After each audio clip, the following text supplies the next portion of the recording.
All right, so we just got done with Survivor Santa Clara Season 3 in the spring of 2025. We just got done with Final Tribal Council where we crowned Elise as our winner of the season. Yeah. Which, I mean, I've got to say, I did not see that coming. I don't know about any of you guys, but as the host, I remember very vividly seeing that water bucket challenge and seeing the way she's playing. I was like, how is she going to make it past the next vote?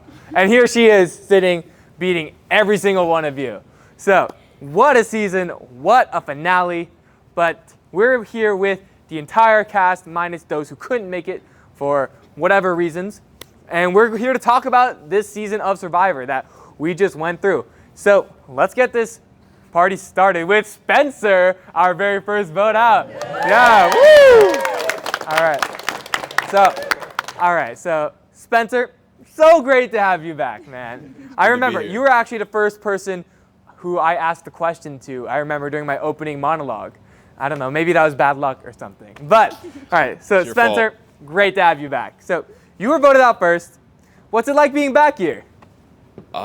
It's crazy to see how much it's evolved. It's different for sure, but it's cool at the same time. Yeah, it's weird though. You think you make it past that first tribal council? Maybe it's you who's sitting up there instead of Elise? Like, I think I definitely had potential. I look back and there were some mistakes I made and things I could have done better. all right, But at the end of the day, Elise won. Shout out to Elise. all right. Love to see it. Potential, hope for the future. All right. Now, after Spencer, it was obviously Kat, the first voted out of Loma. So, Kat, you're one of the players who came into this with the most appreciation and knowledge of the game. So what did you do to prepare for Survivor, and what did you hope to utilize later in the game? I've been watching this game since I was a kid with my family. Binged it during COVID. I was so happy to be on this show. Before we even started filming, I had made a list of every single player, their friends, their major, their minor, each classes, had reached out to every single friend that I had that knew them. So I have a notes app of all your roommates and everything. Wait, what are some highlights of that information? What can you tell us about, what can you tell us?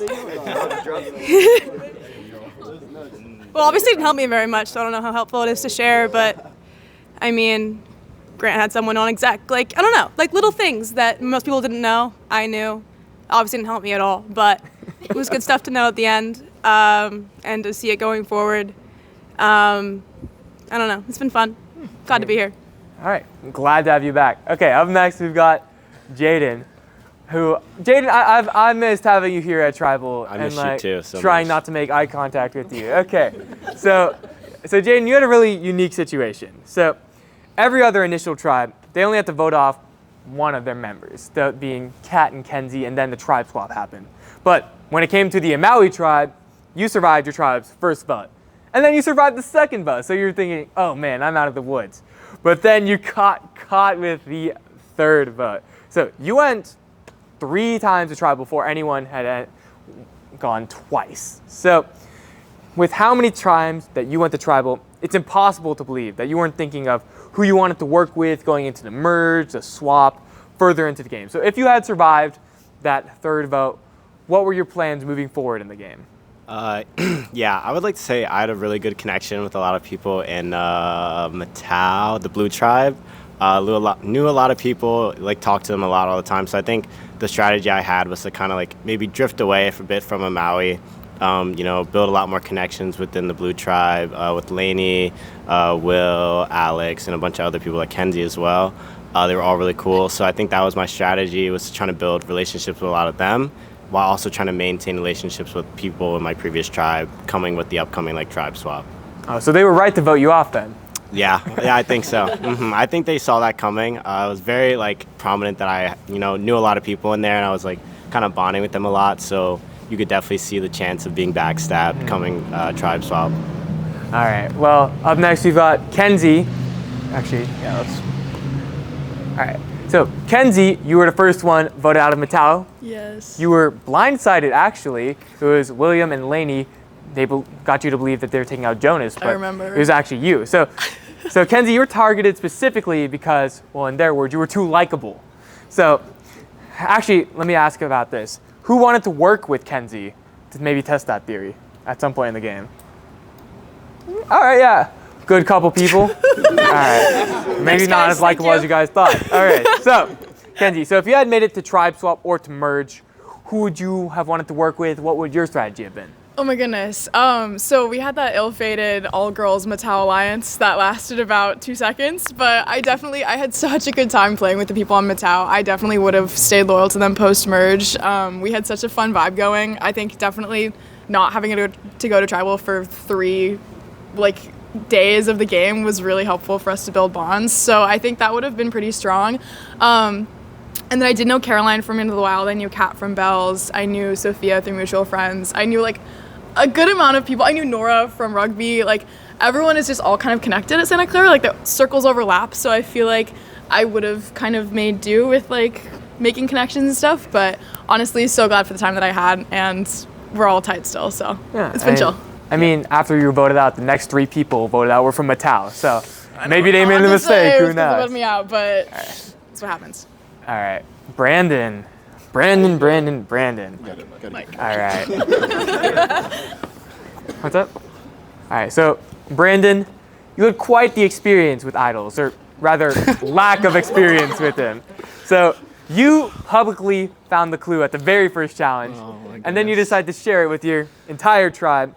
And you dug up all sorts of things all over campus. I remember Luke showed us a text of you pulling up some plumbing across campus, thinking it was the idol.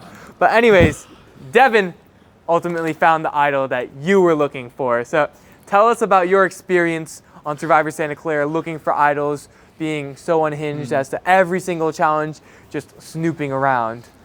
Well, I want to say I have another video some people know of me. I made a fake video of me finding the idol, and I thought I had found it. So I recorded a whole video oh my gosh guys, I found it, I'm so excited, but it was some weed container for a blunt. So that was a little bit embarrassing. I learned so much coming into it. I don't think I was totally prepared for the amount of scheming going on. That was definitely a mistake, finding that idol so obviously. No, finding the clue so obviously. My whole team knew, even if I didn't tell them, other people saw it anyway. So I was trying to be open and honest. And then, I spent a lot of time with the idol. And to be honest, I was actually kind of more mad at Devin for finding the idol than getting out of the game. So, I had a really fun time. It was a little bit unfortunate when we went to the merge for the tribes, and how I was the only person on the new team. Yeah, I was going to mention, you were victim of a truly, truly unfortunate tribe swap. It was all of Mattel, and then you. So they were like, well, let's just get rid of this guy then. I think it could have been better if I didn't have that public, everyone knew that I had a clue for the idol. I think I might have had a chance, but the second that happened, I was kind of doomed from the start. I had so much fun. If I were to do it again, obviously I wouldn't try to share with everyone that first thing, but I'd also try to make my confessionals more funny. Will, I like how he was plotting so much, and I had so much fun, and I would love to do it again. All right, well, you brought great energy, Brandon. Thanks for joining Thank up. Okay, Jonas. All right, so Jonas, at the very first challenge, at the very start of the season, you confidently told everyone that you were going to win the season. So in the challenges, we saw some physical strength you had, but your social game left a lot to be desired, at least compared to some of the other Matals. So if you had made it to the merge, made it past the point where you had made it, what would you have done differently? What would you have changed about your game to maybe make it as far as some of the other Matals? Yeah, I feel, my social game definitely could have been a lot better. There's a lot of times where the Matau tribe went to hang out and stuff like that. And, sometimes I was out of town, but sometimes I just, wanted to go hoop, wanted to go to the gym. So, balls light, Nah. But, I could have definitely, connected more. What was the second question? I'm so sorry. What's the other What would question? you have done differently? Oh, what would I have done differently?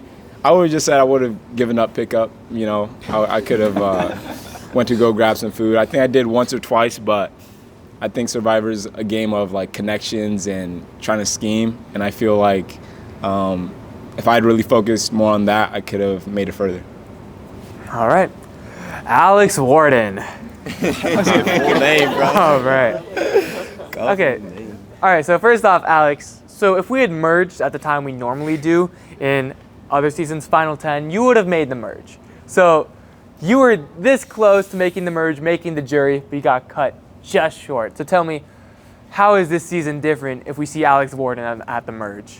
I mean, yeah, I did kind of expect to make the merge. Like, I was mentally there for like a week or so, kind of before I went out of the game. Just like what you said with the Brandon vote, like it was unfortunate that he got placed in Matau, and so that, in my mind, was always a free vote when we were at 12 left. And then like what you mentioned with Jonas, his social game was a bit weaker than the rest. And so it seemed like another vote that we could need to lose another if we had lost another challenge. And so I was kind of assuming that like I could coast to 10 and then make the merge and like go from there, and that's what I was planning. And so it was like a harsh reality, snap back to reality when I didn't even make it there. But I think if I did, I don't know. I don't think Devin would have gone first. That's like for sure, because I was planning to work with him. Like we had orchestrated before the game even started, like day one. Devin and I had like made a relationship, or an alliance at least. And so I was definitely like, if I had heard from like my alliance in Matau or like other people that his name was getting thrown out that night, I definitely would have tried to like prevent that from happening. I didn't know about his idols, but I still think I would have wanted to save him just because I would have wanted to work with him. And then as well for William's vote, I was one of my closest allies throughout the game, and so I would have probably also tried to save him at some point. But then, I don't know, you start getting into too many what ifs if you look at that point in the future. Like what Elise was saying during Final Tribal, this game, it changes like that, and you can't really think that far in the future because, like she said, no one's plans are going to pan out because it changes way too fast. So I would have loved to have been in the merge, but I don't think I can really confidently tell you like exactly how it would have gone had I had been there. I think I had, I don't know, I would have liked to like, yeah, have a shot at it, maybe win an individual immunity or something, but I don't think I would have like won the whole thing per se had I had been there. Well, you, like Kenzie, you were blindsided by William and Laney. And I remember your face dropping when you read the second Alex vote. So what was going on in your mind?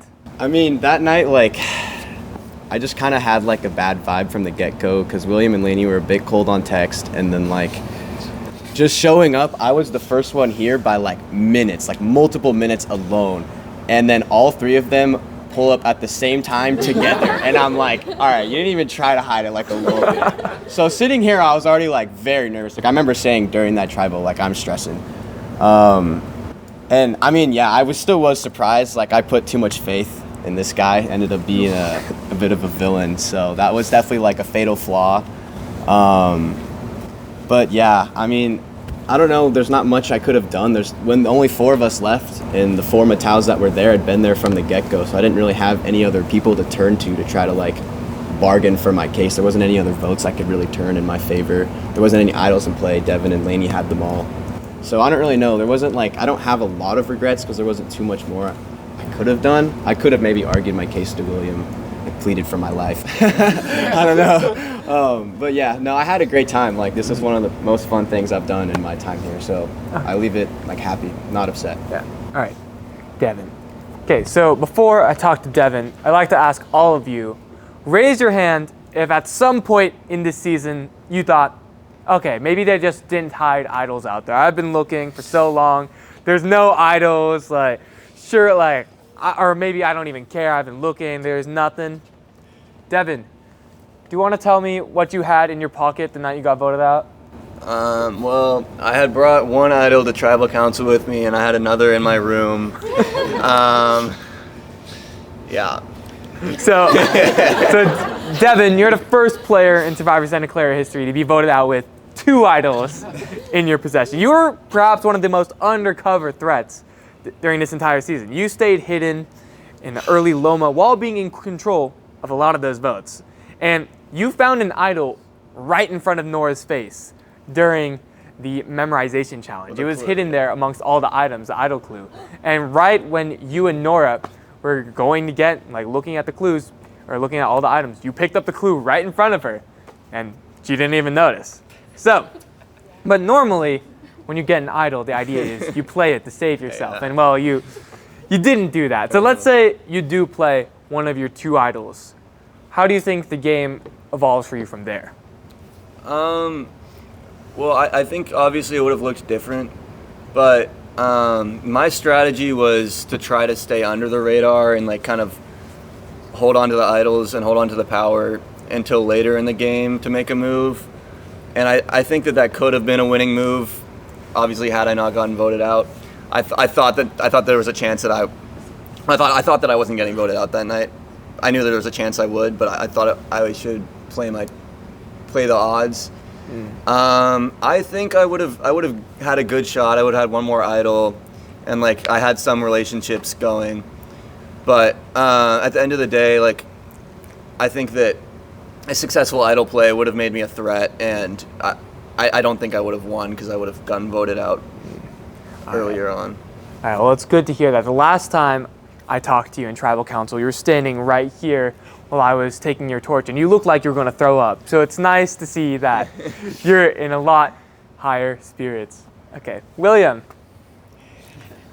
All right, William, I gotta say, you surprised the hell out of me. Looking at you, I would not have thought you were the villainous, sort of capricious asshole that we saw in your confessionals.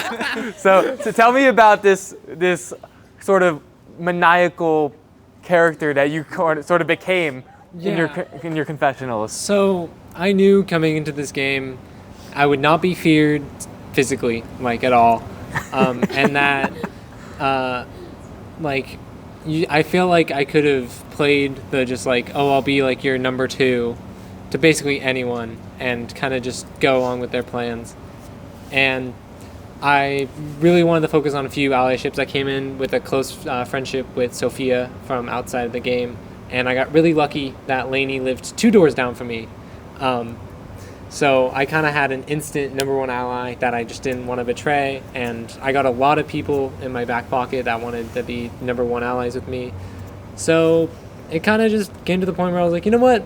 Let's have fun this season. Let's just backstab everyone.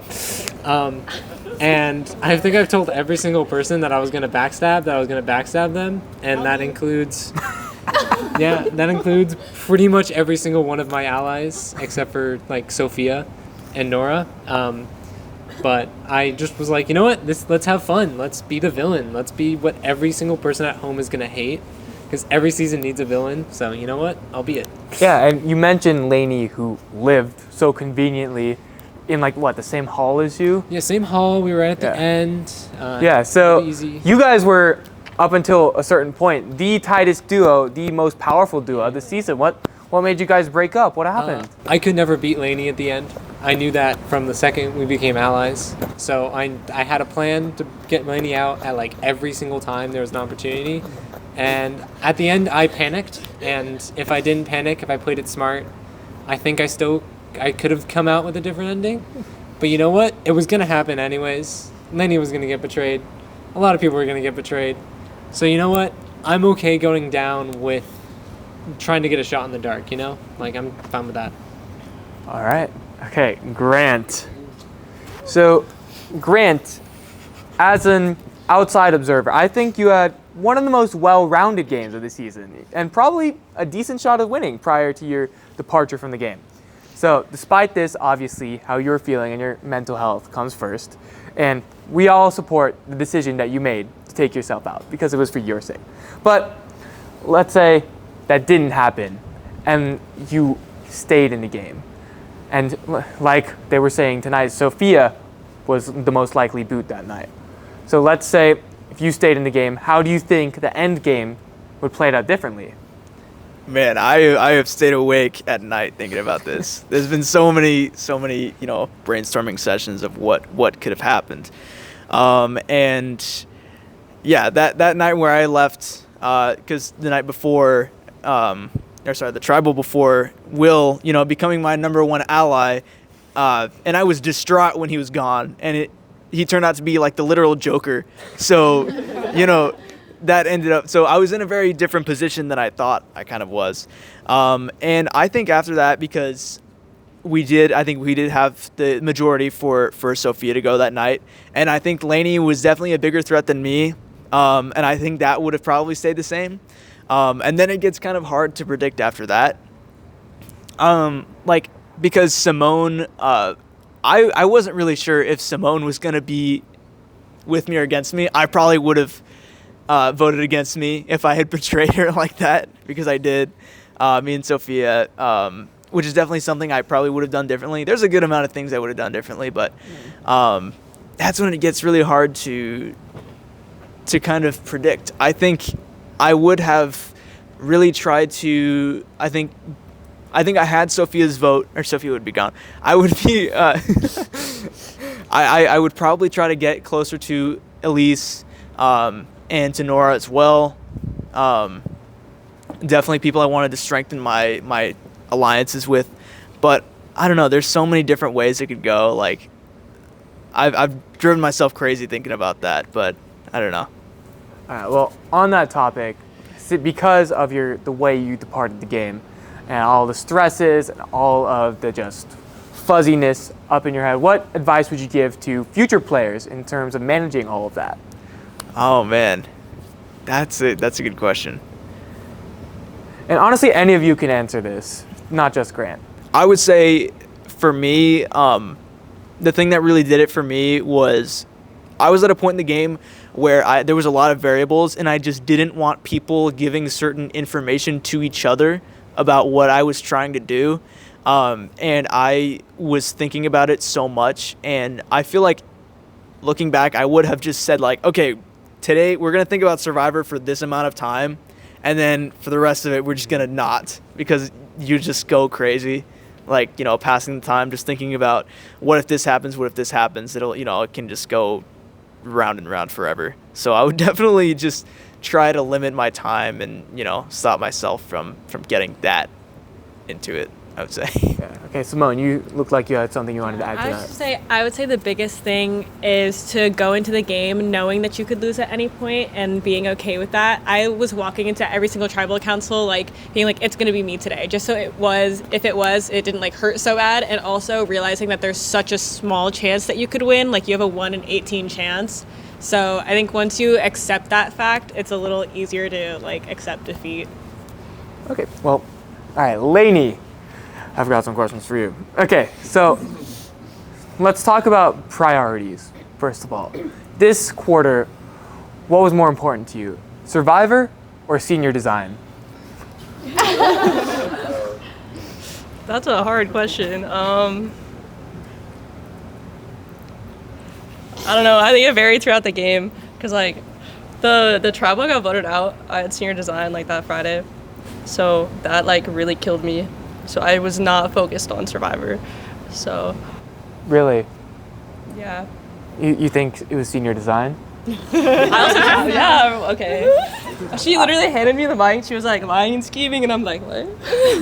I'm like, okay. What? Well, I was just asking. There's one member of exec. I'm not going to name names who may have opinions about that. But what? Lainey, so as Elise pointed out tonight, you were viewed as one of the biggest threats of this season, even by Elise and Sophia tonight. So in fact, you and William had total control until you guys broke up.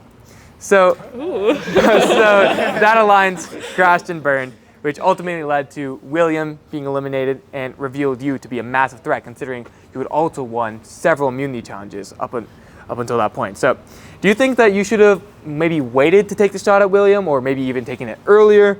Or what was your plan in terms of moving forward in the game, considering your status? I think it was gonna happen, whenever. Honestly, it was gonna happen eventually. I had a lot of fun playing with William, but I was gonna have to get him out eventually. So I don't know. I think it helped my game because it kind of split up the other alliances, and it kind of let me grow into new positions. But at the same time, yeah, I was a threat throughout that whole time. So like, what was I gonna do about that? All right. Doesn't really change it. Yeah. Okay. Simone. All right. So Simone, you were another one of the biggest threats this season. In fact, you are the person that received the most votes against you this season with 7. Really? Yeah. Well, you're actually tied with Jonas, believe it or not. You both you both received 7 votes against you. So you were known as one of the most trustworthy players this season. I'd say we can agree about that. So you excelled at connecting with your tribe mates and putting people at ease. Even during the Superlatives Challenge, you received the most votes for the question, who do you trust with your life? Who do you want to work with in the future? And if you can't, who would you want to? And it seems like people had a generally positive opinion of you. So at the start of the season, did you expect your loyalties to lie with Maui or the friends, or specifically one friend that you came with into the game? So how did this game maybe was different from how you expected it to be? Well, when I first got accepted into Survivor, I knew before the first challenge even started that I was going to try and play a loyal and trustworthy game. I've said it in almost all of my confessionals. That was always my plan. That's just kind of the person that like I am. So I just kind of played myself in the game. And I think that I more so played a very balanced game where I was social enough that it helped me get to the point that I did. But I wasn't like talking to every single person from every single tribe, so I didn't think that I was a crazy social threat. And again, like in terms of challenges, I think I did good enough that if my team got sent to tribal, they never thought it was my fault, but I didn't do crazy good like Lainey, who people were like, oh, well, she's probably gonna win another challenge, so we should like get her out soon. So I just one thing I could count on, I can't make sure that I win a challenge, but I could make sure that I treat everyone with respect and loyalty and just play an honest game. All right, well, it's no secret that you and Odie were very close before the game started, but you were on different tribes, so you got the opportunity to make new allies. Both of you had your separate allies, and at even times you voted against each other for certain votes. But would it be fair to say that Odie was maybe your unspoken number one? I don't think so. I mean, me and Odie have been best friends since first week of college, freshman year. Like, he's quite literally one of my closest friends in my life. But I was never against voting against him, clearly. Like, there have been so many times where Odie convinced me to vote someone, and I was like, I'm not doing that. I'm going to be so real with you. Like, sorry, there's just no chance. And I don't think I would have ever voted him unless I had to, but I definitely was open to voting him. But my back was never so up against the wall that I had to, and I was never going to push for him, and I was always going to try and steer away from him. But he actually told me that if it was me and Lainey up there, he would have picked Lainey, so to hell with him.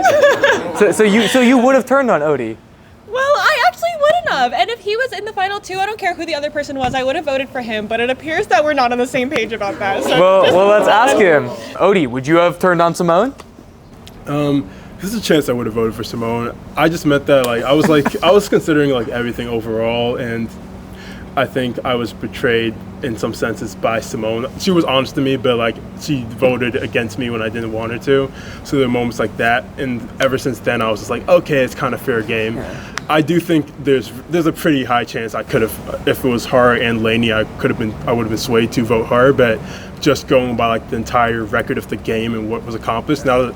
Because I admit earlier on in the game, I didn't realize that's how it was played, like on the final voting. I didn't realize people were actually considering like, oh, like this person did exactly this and they won this many idols and all that. I thought it was more so like, I don't know, kind of like a middle of like trusting your gut and like how much you like the person. But now that I see like it involved a lot more like idols and all that, I hate to say it, but obviously like Simone never like had a win under her belt compared to like Lainey with the double. So that's the only reason why I would say Lainey was over her. All right, well, besides William, it's fair to say that you were the most physical player this season. So how did you, because you talked a lot about your focus on challenges and how playing the challenges was a big part of your game. So did you expect to be this huge challenge beast throughout, or what was your strategy in regard to that? I think at some point I realized that there really were only 3 main types of challenges. One where it's like brute strength, one where it's like a bit more like skill oriented, in something a bit more puzzle-wise. I knew about the endurance challenges, but as far as I'm concerned, like most of those, I was like, that would just be like a mindset thing, so I didn't even include those as a chance. So I saw it as I could automatically win any challenge that was relatively physical. Sadly, the balloon one I stepped on my own, so But for the most part, I saw it as I could win any of that. And I knew that regardless of how I played, I would be viewed as a threat, necessarily. I got lucky on my birthday. Thanks for not voting me out, guys. But like, I knew regardless, I would probably be voted out. Like, I was a max threat. So that's part of the reason why I wanted so strongly to keep Devin in, and ideally I wanted to keep Alex in, because I was just like, you know what? One, I liked Alex's game, and two, I was just like, worst case, I can move the vote in his direction. That's why I wanted other guys on, because I felt like there was a little too much focus on me at some point. I mean, yeah, if we look at that second row right there, that's all guys who you probably would have considered working with, right? Exactly. So you got really unlucky there. Exactly that. And I knew that as it kept closing in on me, I knew I was going to get out. I remember I was telling Grant at some point, I can't lie, I was kind of lying about this because I wanted to draw the attention away from other stuff I had in play, but I kept telling Grant they were going after dudes, which I felt was kind of true. I felt like none of us had a fair chance at some point.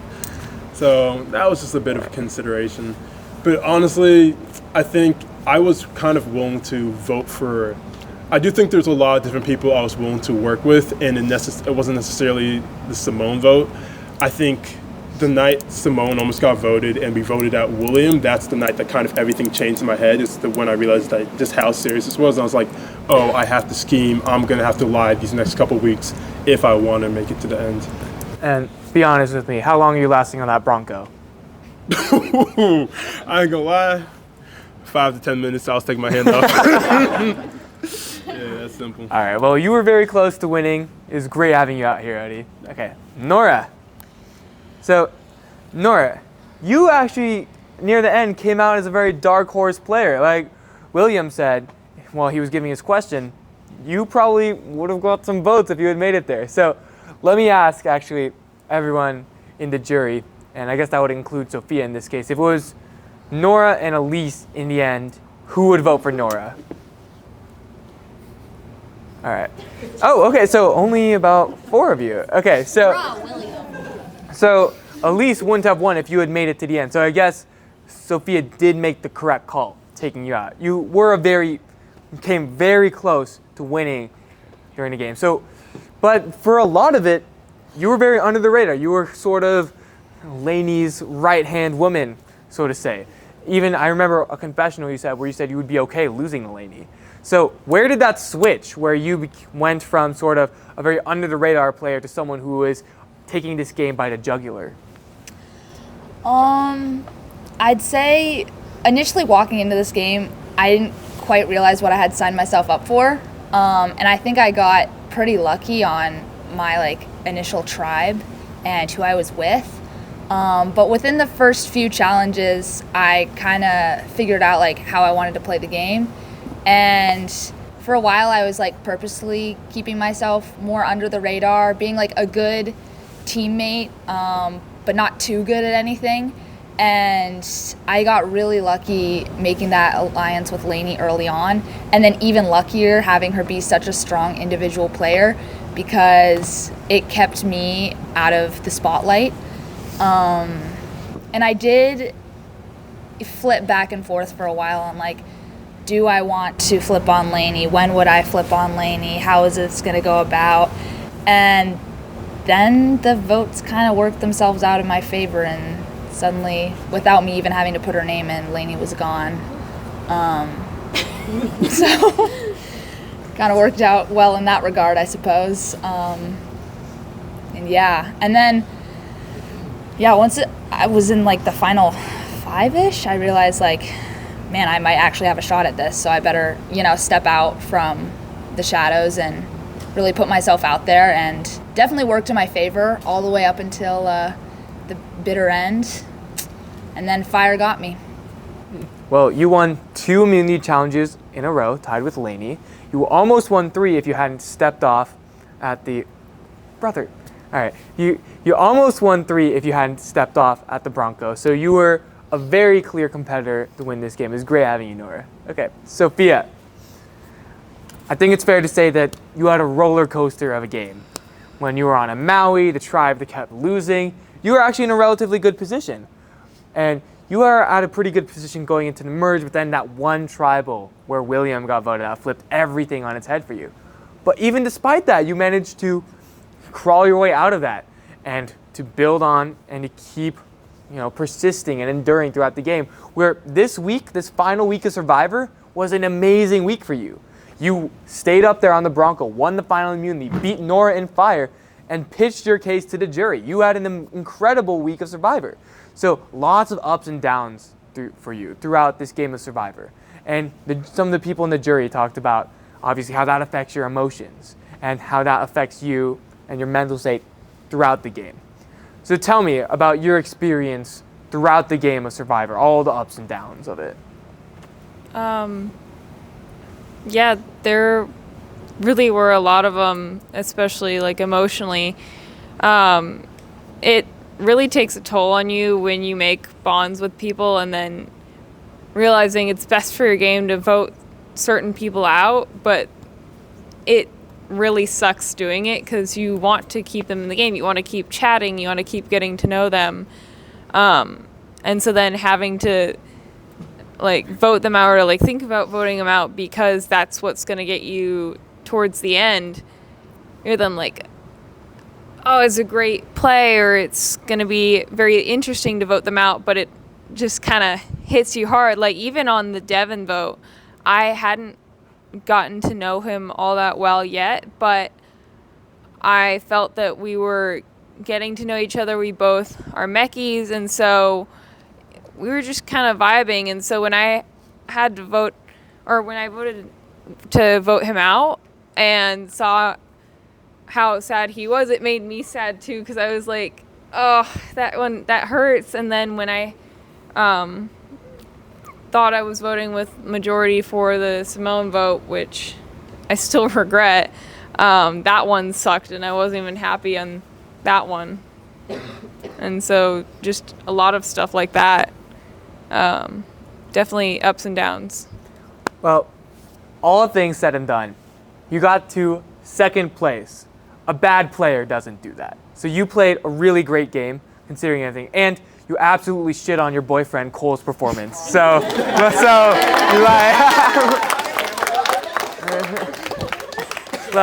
yeah, he was nowhere close to that. He would have been where Kat is, Jaden is, yeah. So all things considered, Sophia, you had an incredible performance this season. It was great having you. And then Elise. Oh man, Elise. Okay, so let me ask you guys something. Did anyone see this coming? No. Yeah. And actually, let me ask all you guys. Did you guys see this coming? No. All right. Okay. So, Elise, I'll say I did. You surprised everyone. I remember after the very first challenge, you came out swinging right out of the gate with that untangling rope section, which got Loma to win. And you, like you said, gave 110% every challenge, and that was obvious. You would do things that other people would be like, well, I wouldn't even dream about doing that. And you know what?